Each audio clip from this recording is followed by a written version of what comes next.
One evening in the panda family home, two little baby pandas, Kally and Matty, who are sister and brother, looked at each other and froze at what they saw. Their room was a complete mess.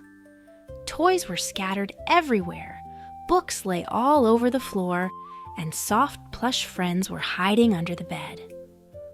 "Oh," sighed Kally, fixing her pink brows. "How are we going to deal with this?" Matty scratched his head thoughtfully. "This looks like a super mission." Just then, Mama Panda walked into the room with a warm smile. I see a big adventure here, like a little tsunami has passed through," she said gently but jokingly. Right behind her came Daddy Panda, smiling.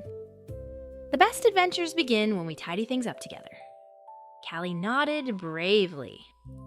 "Okay, I will collect the toys." Matty jumped up. "And I will organize the books." And so, the big tidy-up adventure began. Kally gathered her toys and placed them into a box.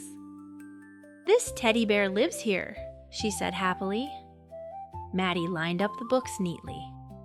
"Dinosaurs love order," he said seriously. Sometimes it was a little hard.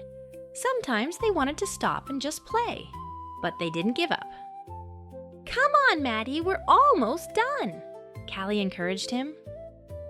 "Together we can do anything," Matty replied.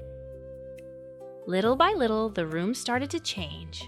The floor became visible, the beds became clean, and everything found its place. When they finished, Kally looked around with sparkling eyes. "Wow! Did we really tidy all of this?" "Yes," Matty said proudly. Mama Panda hugged both of her children. "I am very proud of you." Daddy Panda said, "True bravery is starting something and finishing what you began. Well done, kids." Kally and Matty snuggled into their cozy, now tidy room. "Matty," Kally whispered sleepily. "Yes," Matty replied. "Tidying up isn't actually that bad." "No, especially when we do it together." He smiled. And soon the two little pandas fell asleep peacefully in their clean and tidy room. Good night.